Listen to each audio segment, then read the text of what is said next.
Good morning, Good morning, everyone. hello, and welcome to Coaching Think Talk. We are the couple coach. I am Coach And I Shaun, am Coach Teen, and and we we are are certified certified life life and coach mental and health the coach coach from from Life Life Coach Coach Philippines, Philippines. and this is Coaching for Partnerlift. Partnerlift. This is coaching conversation are for couple who are wanting to create a mentally fit environment at home, and our mission is to be able to. Help families stay connected spiritually and emotionally so they create a faithful, hopeful, loving, and mentally fit household. And thank you for joining us live today. And please leave your digital footprints by letting us know where you are coming from today. So whether you're in Manila, in the province, in the Philippines, or in out of the country, just comment that on the chat box and we'll get back to you if we are unable to respond to your questions or comments. Please do tag a friend and circulate this video to help us reach more individuals who might be in need of what we will be sharing for you this session. You may also give some shout outs to people you want to greet and reach out with some inspiring message. Who knows? Maybe that person really needed it today. So if you are watching this on a replay, please do comment hashtag replay. And we are also streaming via FB page of Life Coach Philippines and YouTube channel Coach AI Connect. So if you're new to our platform, please like, follow, and subscribe.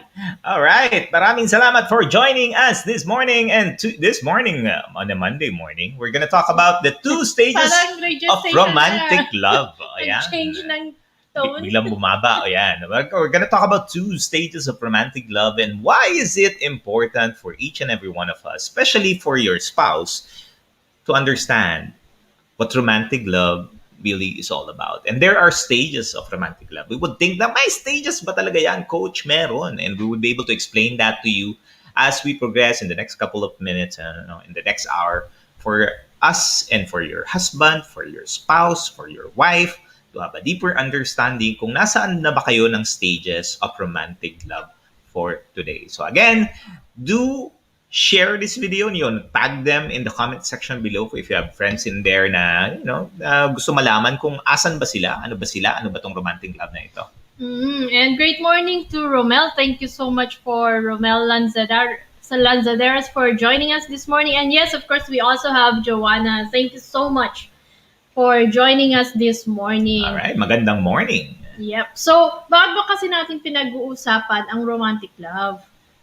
Most often kasi relationship really starts from romantic love. But Yeah. when you get into marriage, nawawala talaga ang romantic love. Bakit nga ba nawawala? That's actually the truth. Hindi siya forever na nandun. So, yan ang pag-uusapan natin this morning. But before we go on, we would like to introduce ourselves. Who are we? Ayan, we are the couple coach nga.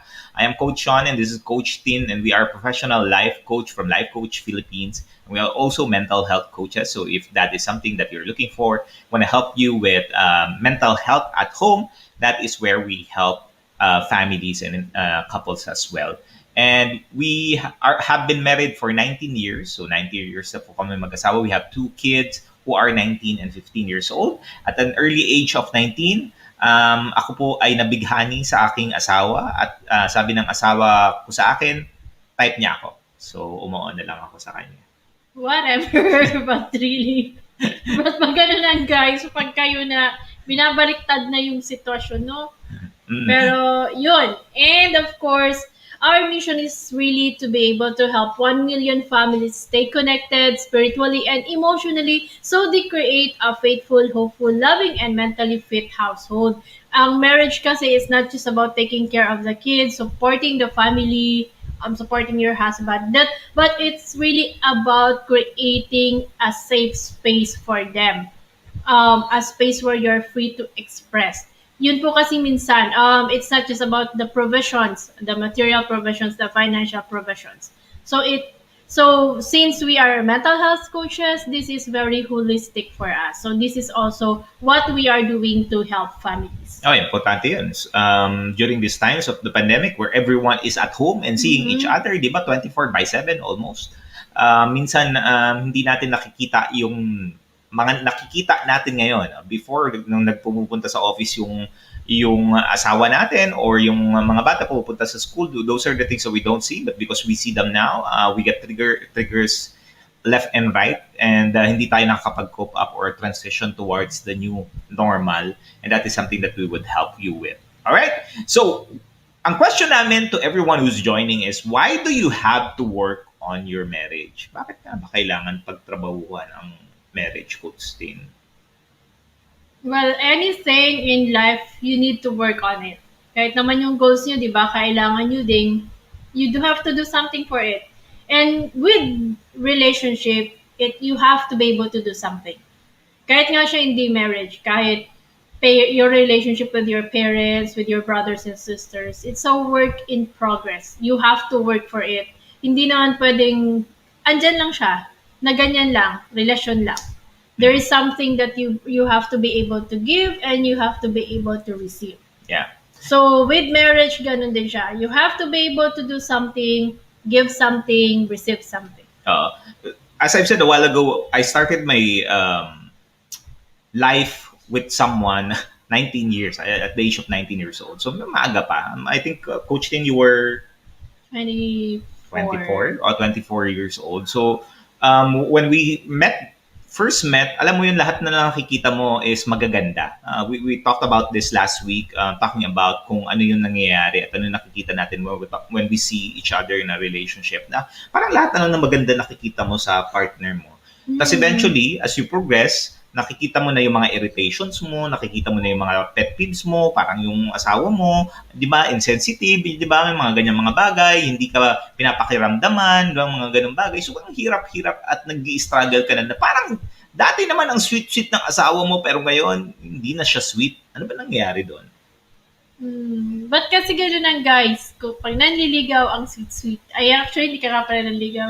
Pag mag-boyfriend, girlfriend pa lang kayo, ang sweet-sweet. Diba? Pag may tantrums ka, susuyuin ka. Pero pag mag-asawa na kayo, mag-tantrums ka man dyan, bahala ka sa buhay mo. Matanda ka na, di ba? Parang gano'n eh. And this is a common story, di ba? Na ang ganda-ganda nila, parang nakikita mo ang sweet-sweet, para silang magnet na hindi mo mahiwalay or minsan nakamighty band na sila.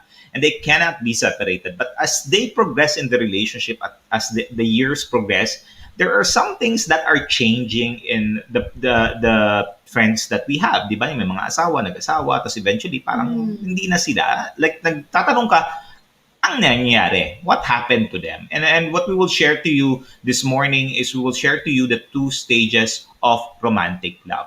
Romantic love has stages. And for those of you who's watching, those of you joining and wanting to understand kung asan kayo ngayon, where you're at, and what are the things that you're experiencing, this is the best time for you. This is great as well, even if you're not married yet or mag-dating pa lang kayo. Minsan, di ba, sa dating pa lang, nakikita mo na may nagiging challenge dyan. And sa una, parang lagi ka lang sinusundo, lagi kang pinupuntahan. Tapos eventually, parang ayaw ka nang makita muna. Kasi parang, alam mo yun, nagsasawa na at madami nang ganap sa buhay and nawawala ng focus. And when we're able to understand where are we at as far as the stage of romantic love, we were able to make the right decisions and the right adjustment as far as our relationship and our interaction is concerned. So, yung stage number 1 talks about being in love. Yan. So, if you are in college, you feel that in college, di ba, ang nangyayari doon, pag in love ka doon, parang gusto mo lang lagi kasama, kahit nasa, ibang, department.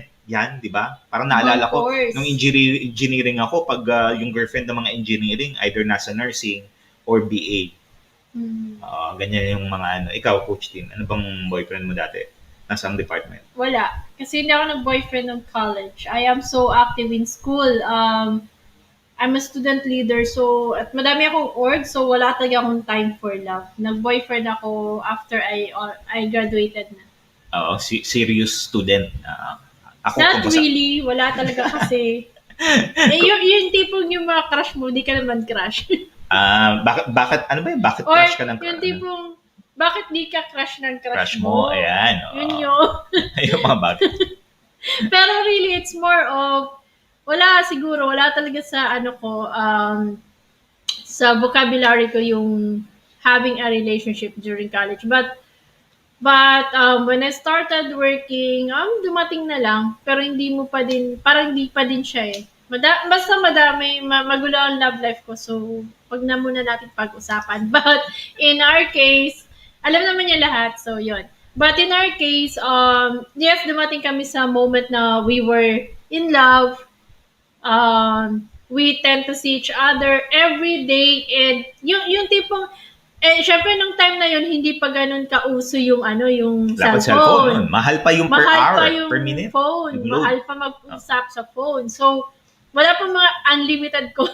So, yung tipong nag-usap na kayo, ay nagkita na kayo, magkasama na kayo the whole day. Pagdating sa bahay. Pagdating sa bahay, tatawag pa rin. So, Tawag. landline naman. Mag-shift kami into landline. Tapos, kahit hanggang umaga kayo mag-usap, okay lang. Parang, ready ka pang pumasok the next day. Actually, hindi the next day. Yung day na yun, kahit pagod ka Kasi or next araw ano na. pa, di ba? Kahit pagod. Minsan parang ayaw mo na matulog. Gusto mo magkasama na lang kahit magkausap Oo. kayo. Di ba? Coach Lacey, Coach Candy, hello. Thank you for joining. So, ito yung stage 1 and we would like for you to reflect on these situations and these experiences to get a deeper understanding kung asan ka ngayon and what are the things that you need to start doing.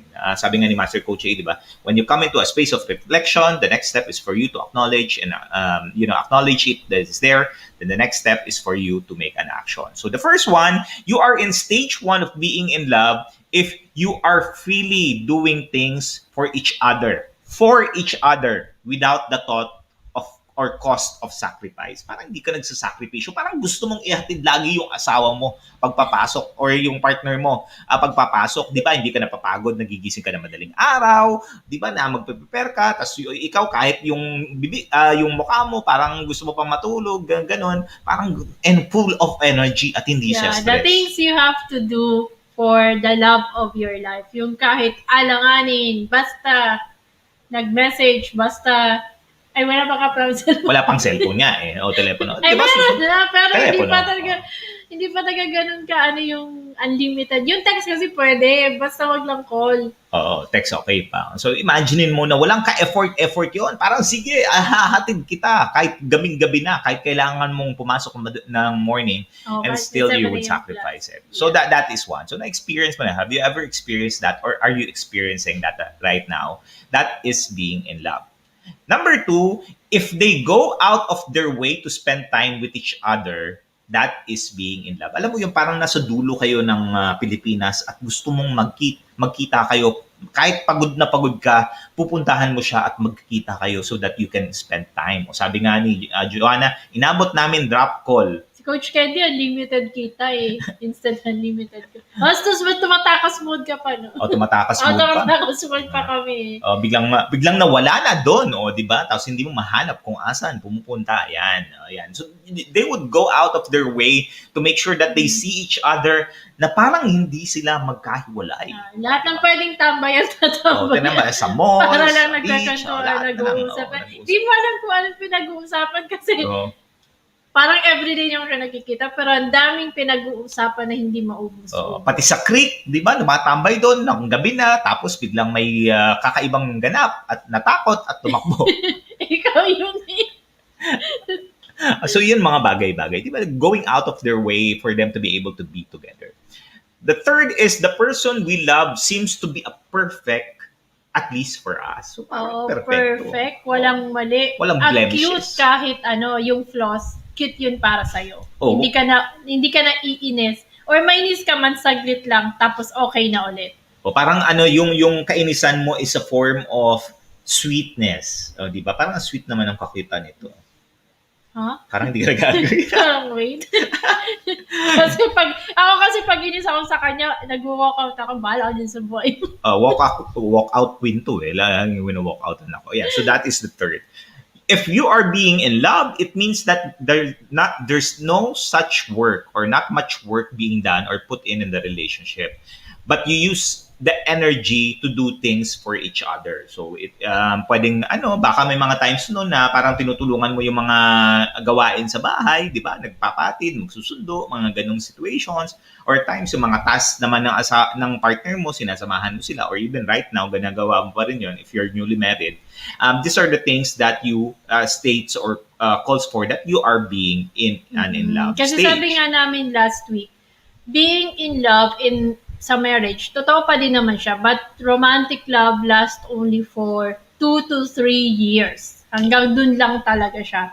Or kung mag-last man siya longer, at least 4 to 5. But other than that, if you check out most of the relationships, that is where after 3 or 4 years, that is where the turmoil starts. Dun nyo na nakikita, dun na kayo umaayaw minsan sa sa mga flaws ng partner nyo. And a very good example dito, if you were in college, alam mo yan, yung may boyfriend ka nanliligaw sa'yo, or may naging boyfriend ka or girlfriend ka doon.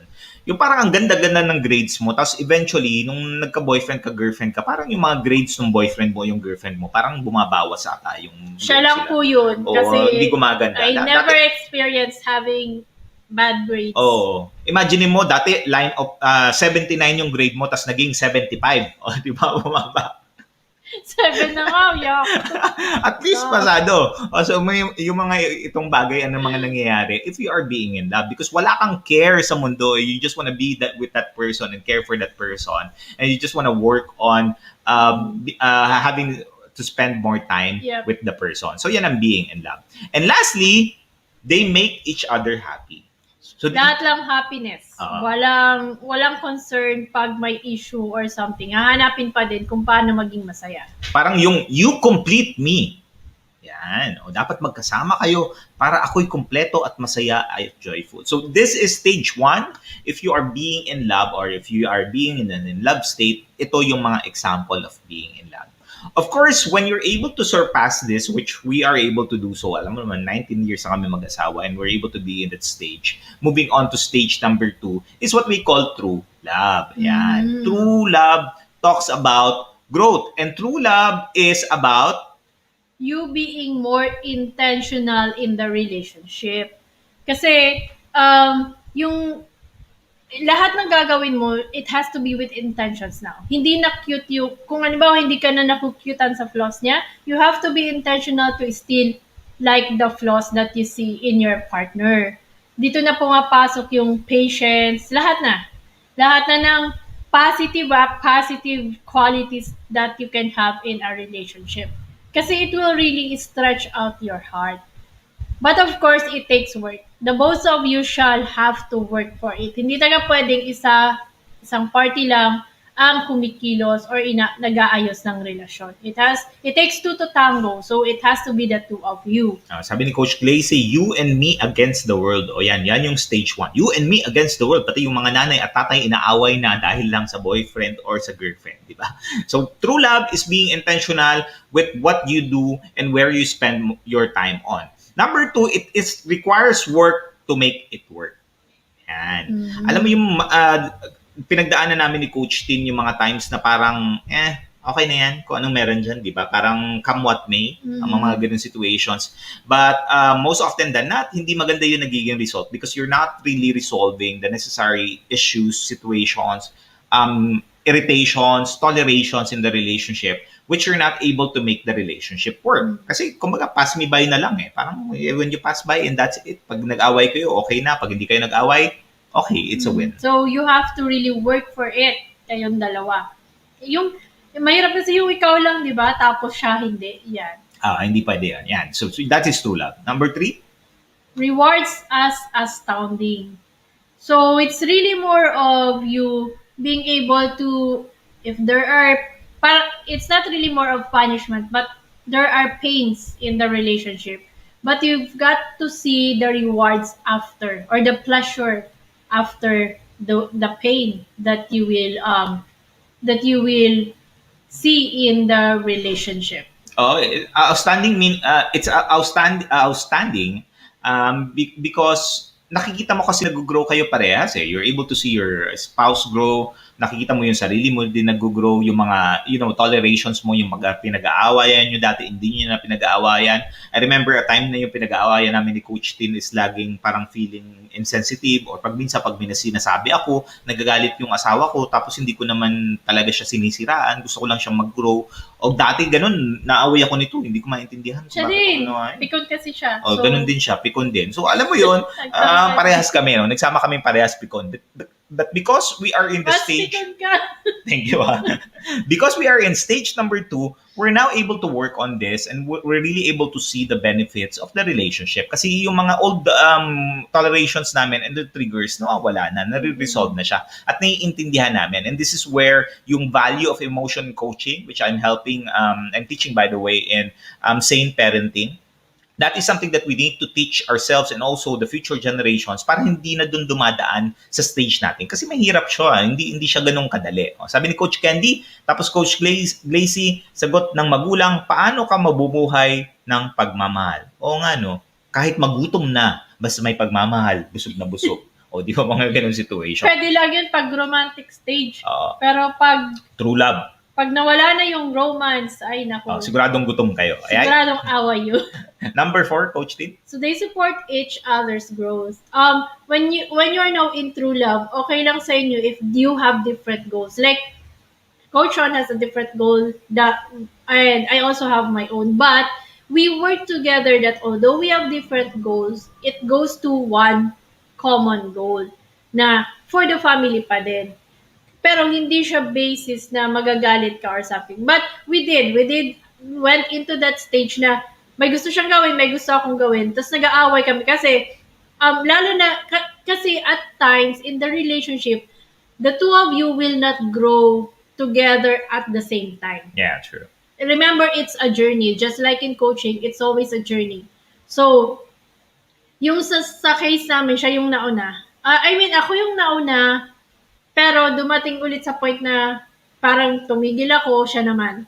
So, pag nandun kayo sa ganong phase, you would feel na hindi ka na love, wala nang time, parang hindi na siya concerned sa'yo. But hindi, because you're just seeing it in a different way, kaya nagiging ganon. But when you are now in true love, it is okay. You're able to support each other despite the different things that you are doing.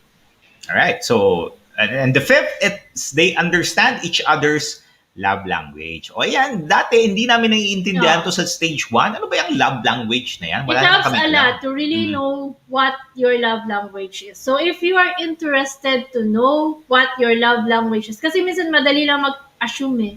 But there's a quiz actually. You can also find it in the internet, or if you're interested, just message us and we can help you discover what your love language is. Yep. And this is where the most critical piece, or transformation to sa aming mag-asawa when we started to understand the love languages. Nagganun pala yun. Kaya pala, pag may mga times na iinis ako sa asawa ko kasi siya ay insensitive. Ikaw kaya ako ba yun? Sabi ni Joanna, love will keep us alive. Kanta yan eh. Pero yan din yung belief ng mga ng mga magjowa. Magjowa pala. Love will keep us alive. Ayun, namatay na. Ayan. So, this love language, I tell you, when you're able to master this, when you're able to be proficient nga muna, be proficient with the love language and eventually master it, you will have a change in perspective of how your spouse, understand what love is, yung language nila. Mm-hmm. Kasi minsan isipin mo, Coach, pag nalaman ko ba yung love languages, dapat i-fulfill ko yung love language niya? No, hindi naman. That's not really it. Sabi nga ni Coach Candy, love language helps in understanding each other's expression of love. Yes, hindi naman porke alam niyo na yung love language, kailangan mo i-satisfy na ganun. What we are pointing out is you to just to be able to understand kung bakit minsan ganun yung response niya sa'yo. Paano? Kasi we have different ways of expressing love. And at times, hindi siya nasa-satisfy or wala siyang fulfillment. So, bakit ganun siya mag-respond? So, when you're able to understand really each other's love language, you are able to, you have the leeway or mas nagiging patient ka or mas naiintindihan mo yun kung bakit minsan ganun siya. And of course, it also makes you aware to do something to satisfy that. So pares kayo ngayon, give and take. Oh, tapos yung trigger niyo din na ma-manage yun na. Kasi naiintindihan na, sige, hindi ko, kasi ganito yung asawa ko mag-respond sa love language ko. Like yung love language ko is physical touch. Ito hindi touchy. So naiinis ako. At ba, mahal mo pa ba ako? O ano ba talagang gusto mong mangyari? So may mga ganun situations. But of course, when we understood what the love language is of the individual, we're able to communicate and articulate or verbalize properly kung ano yung mga needs and wants namin. Okay? Thank you, Mayor Leonard, for joining us from the northern part of the Philippines. Ayan.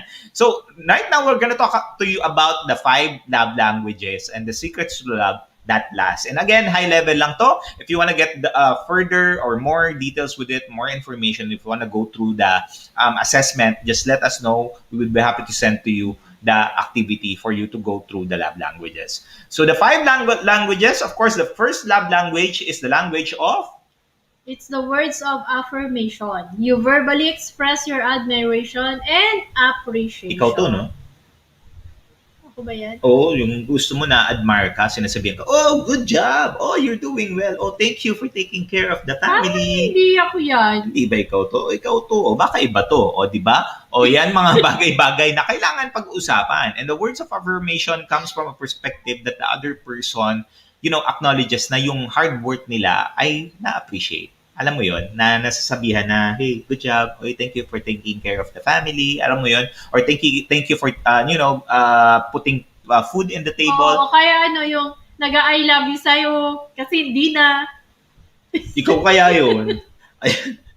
So those are the words of affirmation so that you can be validated na yung mga ginagawa mo ay may kwenta. At times, di ba, you get to do a lot of work, tapos pagdating mo sa bahay, parang hindi ka pinapansin ng mga tao, tapos hindi mo naiintindihan. Even a simple thank you is already a word of affirmation. Yeah, and then these are the things that you can start working on and start asking yourself, ano ba yung love language ko? Is it words of affirmation? Do I like to tell my spouse na, hey, thank you for this? At paano mo ka din nagre-receive as far as your love language is concerned? Number 2 is acts of service. Now, this is one of my core. Yan. Doing something for your partner. Ito yung gustong-gusto ko. Ito yung pag-receive sa akin na may ginagawa ako, may like kaninang umaga, pinagtimplahan ako ni Coach T ng kape, o di ba, tuwan-tuwa ako noon kahit hindi ko inask. So these are the small little things that for me specifically, I appreciate, and that is something that I do for my spouse as well. Pero not to that extent. Kasi hindi ko naman talaga siya love languages palabas. Kumbaga papasok yun. Pero minsan kasi ito insensitive yung asawa ko, hindi ako pinagsisilbihan, o di ba, mga ganyan. Tanda ka na, kaya mo na yan. Yeah, tayo. That is Coach Mao. Coach Mao, maraming salamat. Thank you for joining. Thank you for inviting as well, people. Number 3, Coach din? Receiving gifts. The feeling that the person thinks about you. And mind you, receiving gifts, it's not just about giving yung mga mamahaling bags. Yeah. It's not.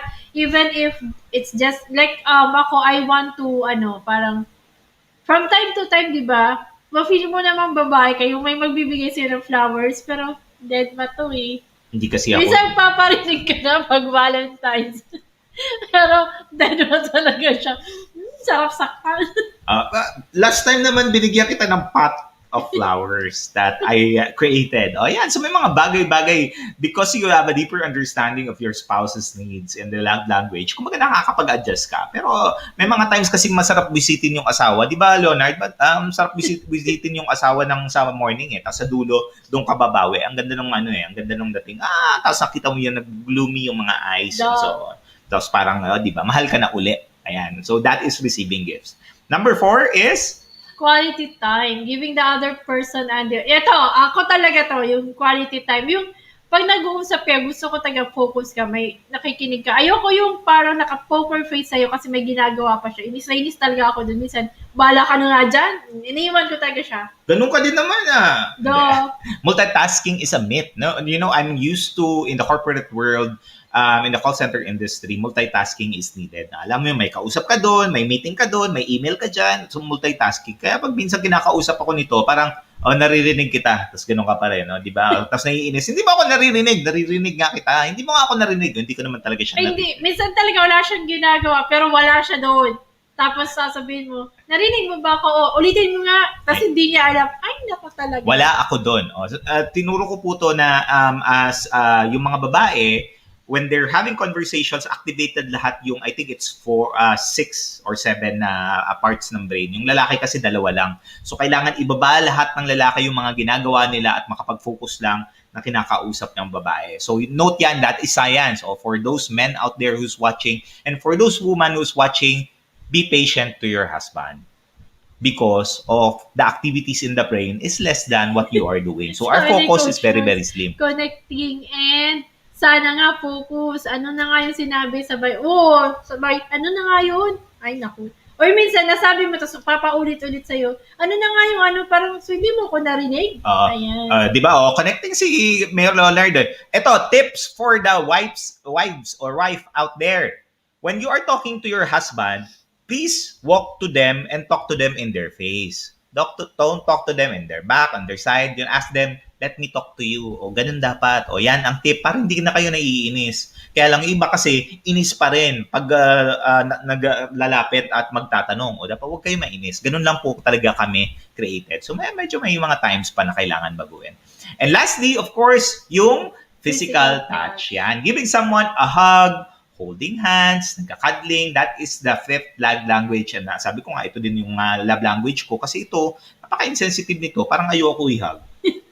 Lahat naman po yan, love language natin. But there is usually top two na ikaw talaga.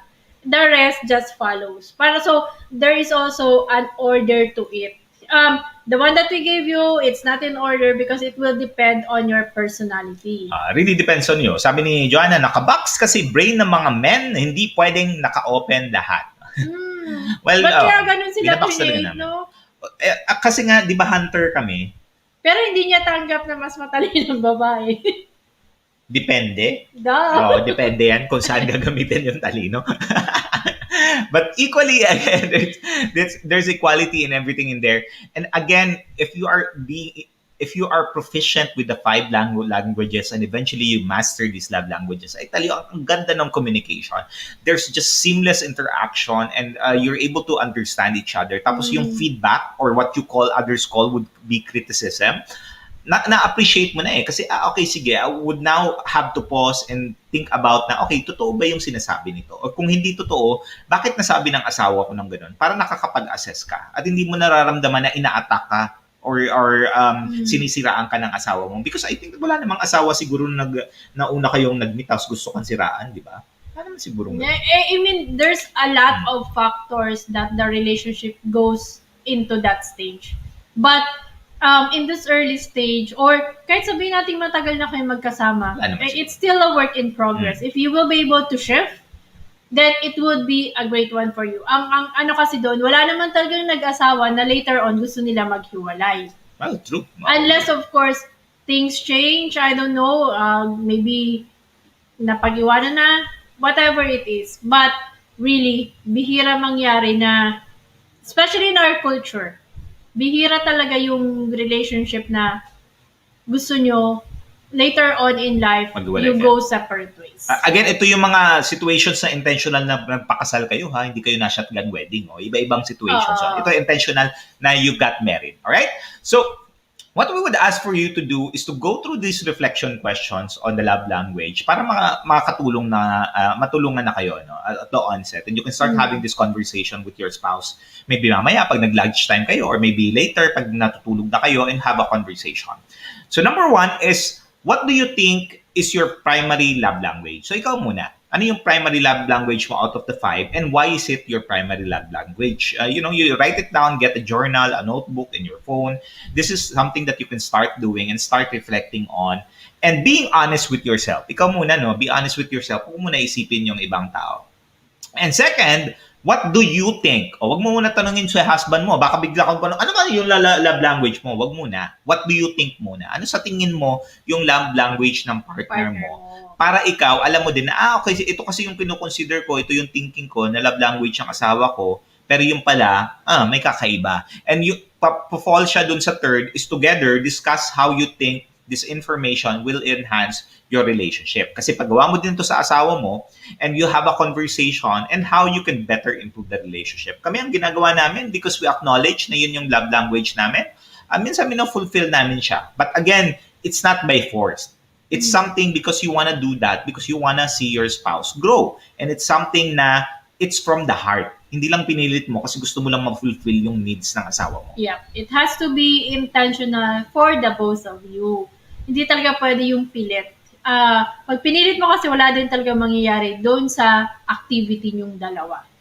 All right. So, if you are in the stage right now where you feel na, okay, sige coach, parang gusto ko po atang ma-assess kung asan ako ngayon and I want to be able to understand that and deep dive with it, and also my husband or my spouse or my wife would be able to do that. Schedule a strategy session with us. Contact Coach Tin 0917-806-4200. Book a session with us, so that we can help you and assess on how we can support you as you grow into your relationship. Lahat po tayo may tolerations. Even now, kami ni Coach Tin, may mga tolerations pa din kami na wino-work on namin. This is the reason why we're still hiring a personal growth coach and helping us in our relationship. So, continue siya. Is it perfect? Hindi naman siya perfect. May mga triggers pa din naman. Pero at least, nag-grow kami at nakikita kong gumaganda yung asawa ko at nagiging pogi din ako. Yan. So, common myths of relationship. Ano ba yung common myths sa relationship? What are the common myths in the relationship? So that you get a deeper understanding. We'll give you 3 para makikita mo kung ano ba yung common myths ito at yung mga iniisip natin na kaya hindi tayo nakakapag-move forward sa relationship natin. Number 1. So they say common interest keeps you together. Well, it doesn't. It depends on how you can interact while pursuing those interests. Kasi you might be enjoying the same activities, which can create a strong connection between the two of you. But this can also be a cause or a source of tension, depending on how you interact while pursuing your common interest. Kasi at times, nagiging common, minsan kasi may mga interest na pilit lang. Like, in his case dati, well, he still likes cars, but nung sa early stage ng relationship namin, gustong-gusto niya talaga ang cars. Galit na galit sa akin. Ayaw ko naman siya. Kasi magastos. And we are not yet in that stage na car. But we came into a compromise na if you want that, it's okay, but it has to be budgeted and not taken out of the budget that you give me. Kasi dapat may... So, clear kami doon. And I also have to understand cars. So, ano ba yung brake pads? Ano ba yung ano? I have to learn about cars so that pag nag-usap kami, naiintindihan ko siya, hindi ako nag-nosebleed. Tapos one of the reasons why si Coach Tin din ay hindi nag-align dun sa mga car is because ayaw niya kasi yung mga taong mayabang. Yung may kotse tapos mayabang lang. So, pet peeve ko kasi talaga yung mayabang na walang laman yung utak, di ba? So those are the things that I needed to understand as well with Coach Tin. Kasi ayoko naman siya pilitin to do something na she doesn't want. But eventually, in time, nakapag-adjust naman siya because we're having that conversation and understanding of how we can do it. But again, common interests will keep you together. That's not true. You have different interests. And if you understand this, then it's much better conversation and how you can come together to make an agreement of what to do moving forward.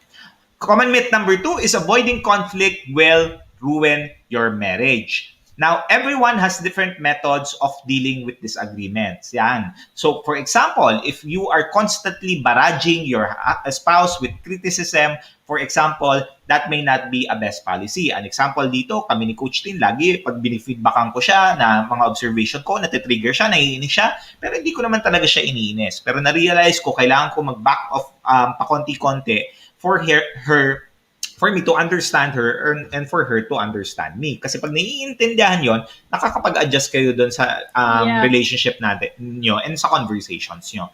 And it's important that you find the middle ground.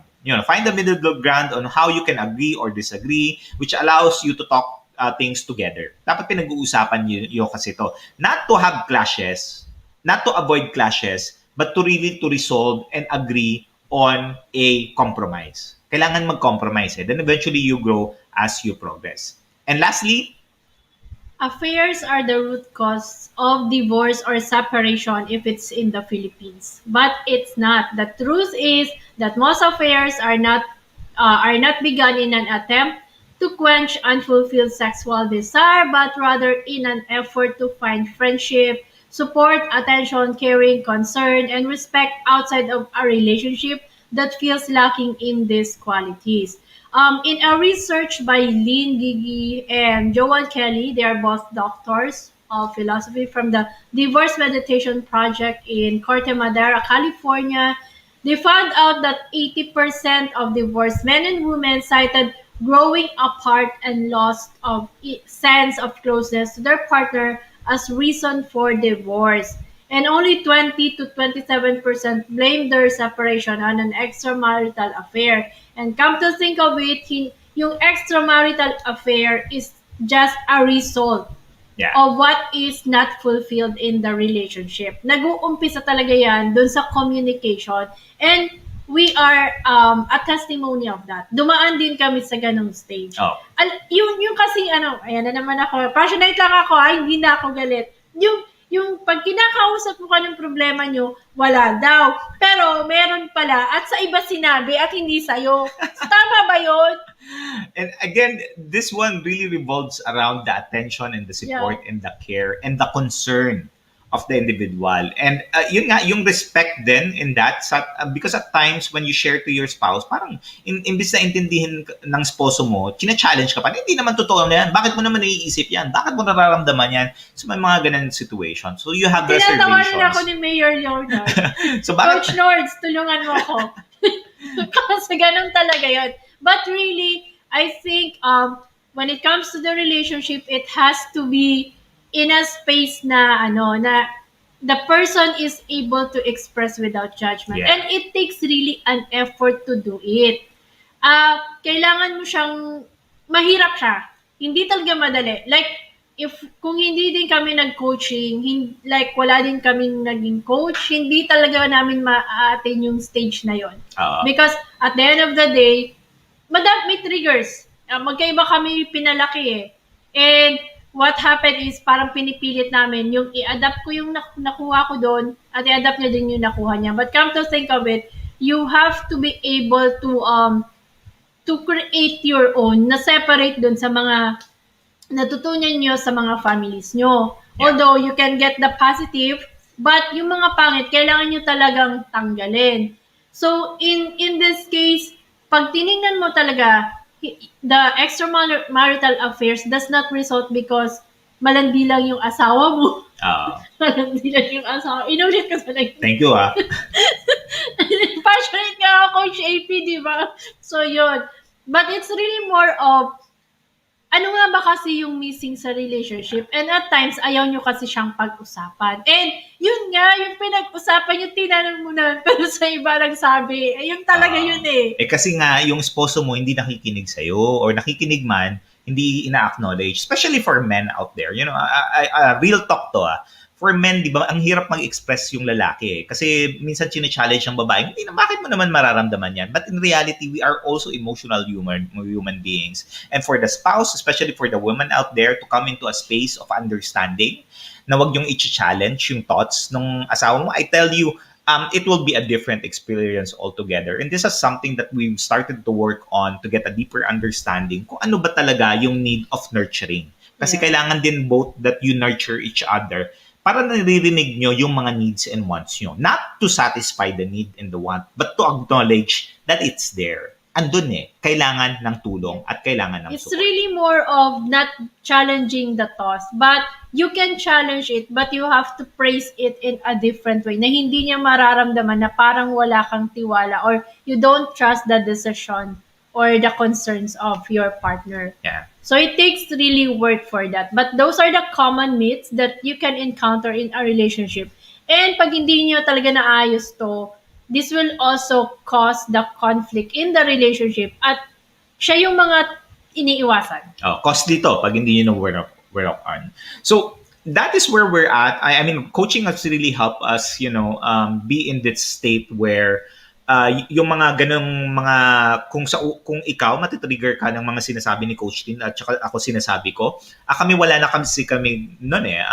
We just laugh at those situations because we acknowledge that those are the times that we are imperfect and we are working towards making our Mhm. marriage work. And hindi lang work to thrive, hindi lang basta magsusurvive. Kasi may mga times, di ba, parang tinotolerate lang natin yung mga ibang conversations natin or yung mga triggers natin na eventually, pag dikit-dikit siya, pag nag-accumulate siya and nag-compound siya, ang laki ng impact. So, wag niyo nang padatingin doon. And why is coaching important? And why is coaching for you?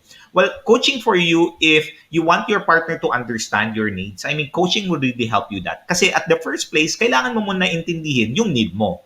Kasi Mhm. how can your spouse understand your needs if you yourself don't know what your What your needs needs are? are. So personal journey siya for you to understand kung sino ka and what are the things that would make you thrive in your relationship. Mhm. And then you want to keep the family together. Of course, to all the people that I've talked to na may problema sa relationship, ang gusto naman talaga nila i-work out yun. However, pag pag pinatagal kasi ng pinatagal, mahirap na din siya at times i-work out unless they are now intentional to accept yung mga flaws nila. All right.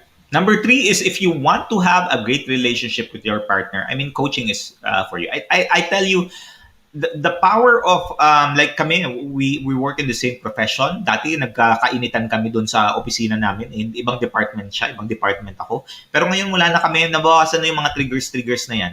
Parang iniisip niya, wag mo kasi dalhin yung pagiging boss mo sa pamilya. Eh, boss naman talaga ako eh. Yan naman yung ano ko, di ba? So, mahirap yung mga conversation na ganyan. Parang, ano ba problema mo kasi sa pagiging boss ko? Sagot mo. Kasi nga, hindi, I mean, I always look at the relationship na we are on equal footing. There are moments that I can submit, but you also have to listen to my perspective. Ah, Siya kasi, dinadala niya yung pagka-boss na pag sinabi niya, yun na yun. Na wala nang explain. Leonarda, listen. Hindi naman sabing sumunod tayo. We just need to listen to the spouse. So makinig tayo sa mga sposo natin. Right? And next is you want to start healing from the past wounds. Yeah. Ito very significant. I tell you, the very significant of the past wounds that we have in the pains that we have in the past is really the one that's affecting the relationship. Very true sa amin tong dalawa eh. And when we started to heal, I mean, Coach Tin healed, I started healing. Ang ganda ng relationship eh, na hindi ka na natitrigger doon sa mga bagay-bagay na nakapag-trigger sa'yo nung una. Kasi right now, naiintindihan mo na, ganun pala ako. Kaya pala minsan, pag may nasabi yung asawa ko na ganito, na hindi naman intentional for them, ako natitrigger ako. So nag-aaway, nagkakos ng away at alitan. So sayang yung moment. And lastly, And you want to thrive in your relationship. Thriving kasi means you are being joyful together till the end. Hindi yung you just survive kung ano lang meron in the relationship. right? So if this is something that you are looking forward to, this is something that you want to work on, or it's something that you're working on, pero medyo matagal, and you want to fast forward that, you want to shorten it, would like to invite you for a class. This is a coaching class. It's going to be Understanding You and Me and 10 Ways to Strengthen Your Relationship. So if you want to strengthen your relationship, you want to understand yourself, you want to understand your partner, you want to solidify the relationship, we invite you for couples. This is for couples. This is going to be on May 29th on a Saturday at 2 p.m. And if you want to really have that moment na alam mo yun, kahit may trigger ka, naiintindihan mo yung asawa mo, ang ganda ng relationship nyo. I mean, it's gonna be different. And this is a couples coaching session with myself and also with you as couple. And what is couple coaching? Couple coaching helps the couple understand each other better. So yun talaga yung couple coaching. So if you want to get that in that point that alam mo hindi na nagiging painful yung conversation nyo. Parang minsan, parang ayoko nakausap tong asawa to. Or pwede bang isoli ko na lang yung asawa ko sa mga magulang ko, mga ganun na lang. Hindi naman pwedeng isoli, di ba?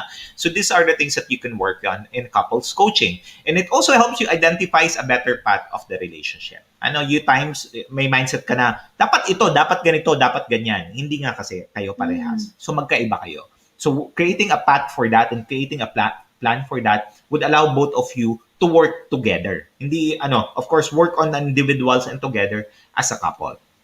And third is Address communication problems between a couple. Paano nga ba kasi dapat mag-communicate sa bawat isa? Um, the words that we use, the body language, all of it, we have to be able to understand it. Mm. And emphasize self responsibility rather than blaming the other. You get the accountability or the responsibility for the both of you. Parang ako may responsibility dun sa relationship, siya din meron. So it has to align. Hindi pwedeng inaako mo lahat ng responsibility. Because remember, marriage is a partnership. Synergy dapat. And lastly, restore the relationship back to a To a balanced one. Importante to kasi especially kung may mga infidelity situations or issues sa relationship, kahit hindi mo nakita pero may pakiramdam ka na may mga ganong nangyayari na. And of course, when you're not able to express this, eventually it will boil down to you in your mental health. So being in a space like this to have a deeper understanding of yourself and being able to express yourself na secured ka, na yung sinasabi mo ay tama for you at that moment right now and helping you, that would really help a lot in your progress. And again, would like to invite you 10 ways to strengthen your relationship. The investment fee here for couples is 4,997. Again, mag-asawa na kayo. It's gonna be on Saturday, May 29 at 2 p.m. Coach? Yep. So just connect with me at 0917-806-4200. All right. So again, in marriage, communication is important, and understanding how you communicate and how you verbalize would really spell the difference between a successful relationship and just a surviving relationship. I think lahat naman tayo gusto natin mag-thrive sa relationship natin as we age in our life. All right. So next week, we're gonna talk about, again, on Partnerlift. It's gonna be at 10 a.m. every Monday. We're gonna talk about like mother, like daughter, like father, like son. Ayan. Kung sinasabi ko, may mga times na, ano ba yun? Para kang nanay mo, para kang tatay mo, mga ganun situation, get a deeper understanding of where they're at and how you can make the necessary changes and, patience for your spouse para mas maganda yung nagiging relationship nyo. All right? So thank you so much for joining us. And as we end this conversation, let us invite you to be part of what we are doing as an organization of professional certified life coaches. Do join us later at 2 p.m. with Coach Man for coaching for healthy mind space. And I will be back at 4 p.m. for coaching for relationships. And we would also like to invite you to join Master Coaches co-actively co-create Life Coach Certification Program. And we are a proud Class 1 members Batch one. or graduate. This is a comprehensive approach to learning and mastering life coaching as an active process of creating a new path to achieving results in life so that success is inevitable in every coaching relationship. It includes a 21-day web-based learning, a 3-day life coaching bootcamp with Master Coach A, and a 3-day life business bootcamp with senior coaching team.